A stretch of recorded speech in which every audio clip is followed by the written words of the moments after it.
itu kalau bicara bentuk mendekati kepada bentuk seperti bola. Jadi bulat apa datar? Sekarang bisa nggak Anda beraktivitas di tempat yang bulat? Jadi kita menyatukan antara teori bulat dan datar dalam satu kajian yang sama. Nah kalau Anda tahu yang bisa menjadikan itu Allah, menjaga Allah, lantas kenapa Anda menyoal firman-Nya? Kok bisa Anda menikmati fasilitas yang Allah berikan tapi menyoal apa yang Allah katakan? Manusia aneh itu.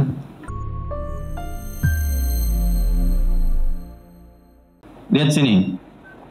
Satu, maaf kelihatan ini? Oh, bagus kelihatan. Dikasih bunyi kipas langsung kelihatan. Ada khalaqa, ada ja'ala. Satu, ada khalaqa. Dua, ada apa? Ja'ala. Baik. Kalau disebutkan dengan kata khalaqa, itu artinya bentuknya, dicipta bentuknya, wujudnya. Contoh, Allah saat menciptakan kita sampai wujud, itu menggunakan kata khalaqa. Quran surah 95, perhatikan ayatnya, di ayat yang keempat sampai 5 itu, laqad khalaqnal insana fi ahsanit taqwim. Wujud ini. Jadi yang disebutkan dengan kata khalaqa itu wujudnya, bentuknya terlihat dengan materinya. Ketika manusia pertama kali diciptakan dan proses penciptaannya sampai wujud, diviralkan di kalangan malaikat dan jin. Jadi malaikat itu makhluk pertama yang ada, kemudian jin selanjutnya, lalu kita manusia. Di surah ke-15 ayat yang ke-28, wa idh qala rabbuka lil malaikati inni khaliqum basyara, menggunakan kata khalaqa dalam bentuk isim fa'il, khaliq. Khaliq itu artinya mencipta dari yang tidak ada sama sekali jadi ada. Bukan membuat sesuatu yang bahannya dari yang lain, bukan. Ya, jadi dari mulai bahan dari semuanya, dari nggak ada jadi ada. Itu khaliq namanya. Makanya kata khaliq hanya melekat kepada Allah, tidak selainnya. Dari sini muncul kata sang khaliq. Diksi khaliq itu ditemukan di Quran. Di antaranya Quran surah ke-15 ayat ke-28. Karena Allah ketika mencipta itu langsung wujud, kun fayakun, ada. Manusia nggak bisa. Kalau ingin membuat sesuatu mesti ada bahannya dulu.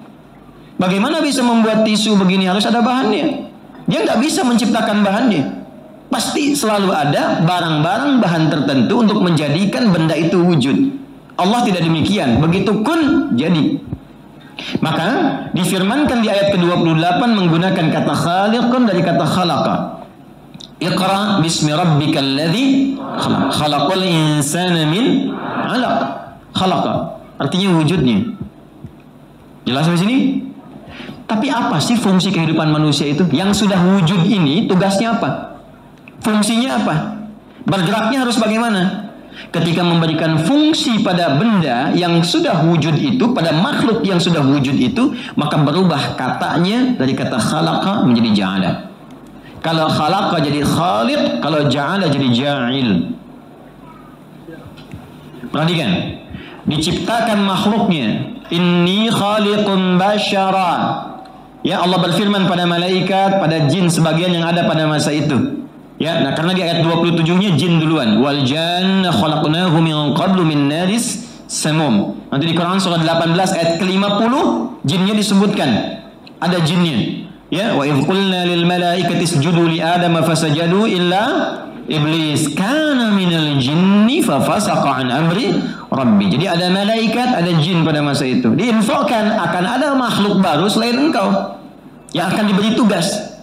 Maka diciptakan jadi makhluknya disebut dengan basyar untuk membedakan bahan materi ciptaan dari malaikat dan jin. Ini materinya berbeda. Ya, secara fisikal tampilannya beda. Nah, setelah wujud disampaikanlah, diviralkanlah oleh Allah di kalangan malaikat dan jin apa fungsi dan misi dari manusia yang sudah wujud itu. Maka pindah ke surah kedua Al-Baqarah di ayat ke-30 dengan kalimat pembuka yang sama tapi diksi yang berbeda pada penegasannya. Perhatikan Al-Baqarah ayat 30. Wa idh qala rabbuka lil malaika. Sama dengan Quran surah ke-15 ayat ke-28. Perhatikan bandingannya. Quran surah kedua ayat 30, Quran surah 15 ayat 28. Pembukanya sama.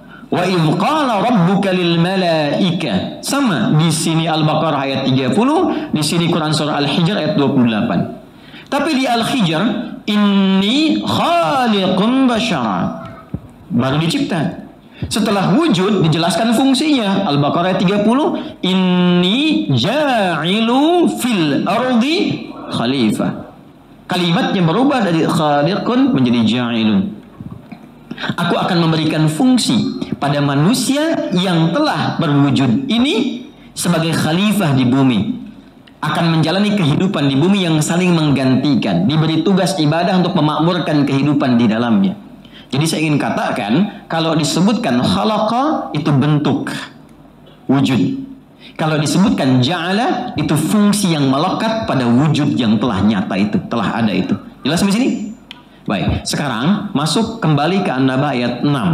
Di situ menggunakan khalaqa atau ja'ala. Balik lagi, baca sama-sama. Alam naj'alil arda naj'ala. Nah, ini kan karena ada lam jadi sukun. Naj'al karena nyambung jadi kasrah. Naj'alil. Alam naj'alil arda. Ada naj'alil arda. Naj'al asalnya dari kata ja'ala. Jadi ayat ini bukan ingin berbicara tentang bentuk bumi, tapi ingin berbicara tentang fungsionalisasi bumi yang sudah terbentuk itu. Bagaimana bumi bisa digunakan, bagaimana semua yang ada di bumi itu bisa dijalani untuk beraktivitas. Itu maksudnya. Jelas? Jadi kalau ingin tahu bentuk bumi, keluar dari bumi. Cek. Pertanyaan selanjutnya, Ustadz, apakah ada isyarat tentang pembentukan bumi dalam Al-Quran? Ada. Cuman ayatnya bukan di sini. Nanti kalau sudah masuk suratnya kita bahas. Ada referensinya? Bisa. Quran surah ke-21 sejak bahkan menyatu dengan semuanya. Yang kelak ditemukan teori Big Bang itu kan, ledakan besar, Big Bang. Quran surah ke-21 ayat 30. 1. Awalam yaral ladzina kafaru anna as-samawati wal arda kanata ratqan fafataqnahuma. Apakah orang-orang yang ingkar kepada Allah itu nggak tahu bahwa Allah itu kuasa saat menciptakan langit dan bumi itu tadinya semua menyatu, satu bentuk. Kemudian terjadi ledakan besar, dipisahkan semua itu berpisah. Lalu ilmuwan meneliti, menganalisis sampai menyimpulkan, oh ternyata benar, asalnya bumi itu menyatu dalam satu bentuk yang sama, satu wujud. Kemudian baru ada ledakan besar, terpecah-pecah sampai 13.700 miliar tahun baru jadi dingin, baru terbentuk bumi. Quran sudah menyampaikan itu jauh sebelum teorinya itu muncul. Jelas? Lagi Quran surah ke-39 ayat ke-5. Ini umum dulu ya, nanti masuk ke surah itu, bahas itu kita akan uraikan. Kita masih di An-Naba. Pelan-pelan. Sudah? Quran surah ke-39 Az-Zumar ayat 5. Khalaqas samawati wal ard. Nah, menggunakan kata khalaqa nih. Kalau bicara khalaqa, bicara bentuknya, bicara fungsinya? Oh, jelas? Khalaqas samawati wal arda bil haqq. Allah telah menciptakan langit dan bumi bil haqq. Ba-nya di situ namanya ba lil ghayah. Dengan tujuan yang benar untuk difungsikan. Jadi tidak mungkin Allah mencipta sesuatu tanpa fungsi, tanpa tujuan. Apapun itu, sekecil apapun itu. Ba itu nanti fungsinya ada 14 dalam bahasa Arab. Nanti ba yang dimaksud di sini lil ghayah, dengan tujuan menerangkan kepada kita bahwa ada fungsi yang Allah tetapkan di langit dan bumi itu yang akan mengiringi kehidupan kita. Teruskan, belum selesai. Yukawwirul laila 'alal nahar wa yukawwirun nahara 'alal lail. Ini yang paling indah. Lalu Allah melipat, mengganti maksudnya, cuman menggunakan kinayah di sini. Melipat siang dan malam bergantian. Yukawwir itu dari kata kawwara yukawwiru takwiran. Dari kata qurrah asalnya. Qurrah itu kalau sekarang diterjemahkan dengan bola. Bola itu bentuknya apa? Karena itu ada yang mengatakan ada isyarat dari sini kalau berbicara bentuk bumi terlihat seperti bola, bentuknya bulat. Apakah bulatnya bulat murni ataukah bulatnya setengah murni dan sebagainya. Yang penting berbentuk seperti bola kalau bicara bentukannya. Ya. Yukawwirul laila 'alan nahar, dilipat. Nih, kalau bola itu diputar, ya, bola berputar enggak? Putar kan? Kalau diputar itu, diputar, bukankah seperti yang terlipat di atas ke bawah, yang bawah naik ke atas? Ya kan? Ini bahasa kiasan, majas dalam Quran. Jadi ketika Allah menampilkan malam, siangnya dilipat bawah. Maka yang ada di bawah merasakan malam, ya kan? Yang di atas merasakan siang. Demikian seterusnya berputar. Ya nggak mungkin kan kalau berputar kalau nggak bulat, ya kan? Benda yang kotak bisa diputar, cuman hancur kan? Ya kan? Nggak normal kan? Maka kalau ingin berbicara tentang bentuk, silahkan keluar dari bumi. Cuma isyarat Quran menunjukkan bahwa bumi itu kalau bicara bentuk mendekati kepada bentuk seperti bola. Jadi bulat apa datar? Sekarang, bisa nggak Anda beraktivitas di tempat yang bulat?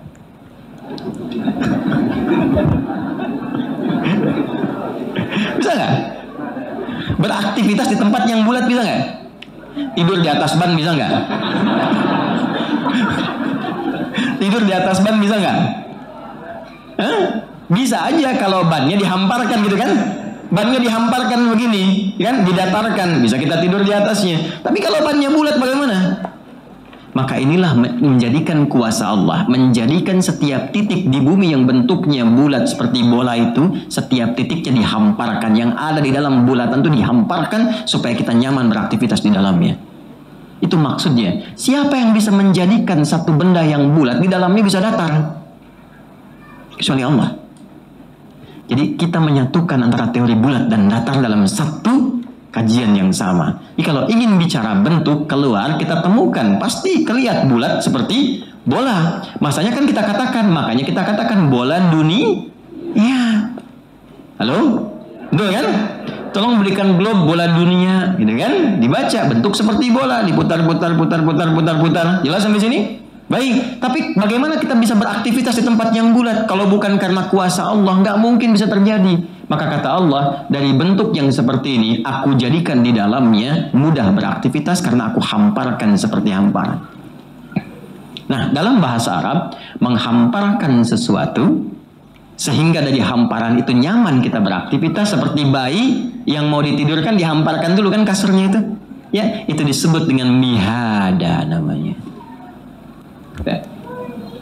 Alam naj'alil arda mihada. Bukankah aku jadikan fungsi bumi itu nyaman bagimu beraktivitas? Itu terjemahannya. Wahai, bukankah engkau bersepeda di situ nyaman? Bukankah engkau berkendaraan nyaman? Bukankah engkau tiduran nyaman? Bukankah engkau macam-macam nyaman? Nah, pertanyaan terbesarnya adalah ayat ini ingin mengatakan siapa yang bisa membuat seperti itu? Sampai kita berkata Allah. Jadi dikejar akal kita.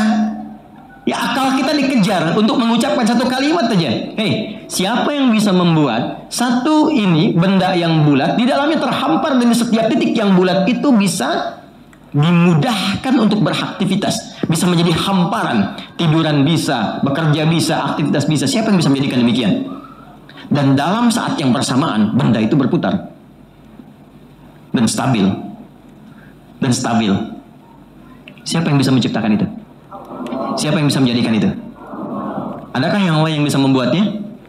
Kalau Anda mengakui itu Allah, lantas kenapa Anda menyoal firman-Nya? Itu maksudnya. Jelas? Oke, terus.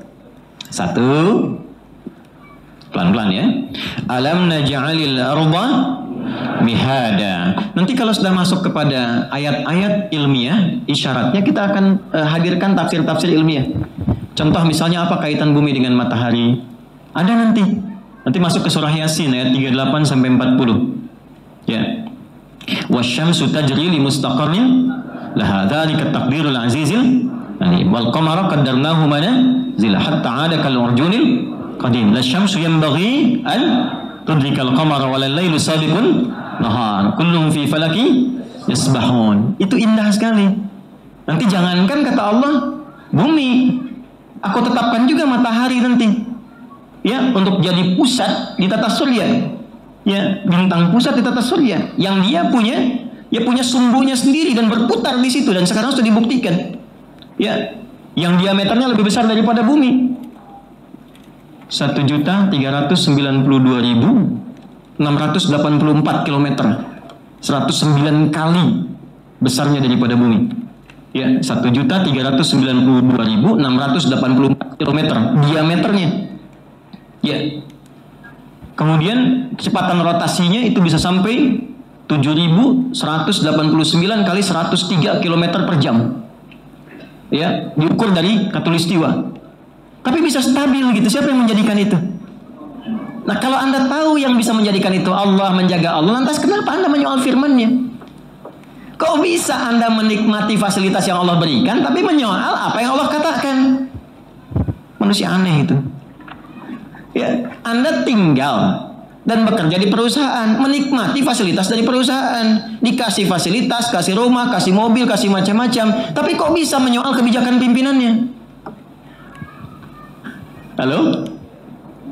Anda tinggal di tempat seseorang, membantu orang itu, dapat fasilitas, dikasih makan, kasih mobil, kasih gaji, kasih macam-macam, tapi Anda menjelek-jelekan tuan rumah Anda. Kira-kira punya akal nggak? Punya, tapi nggak berfungsi. Ya, halo, jelas sampai sini? Nah, itu tuh halus tapi tajam, halus tapi tajam.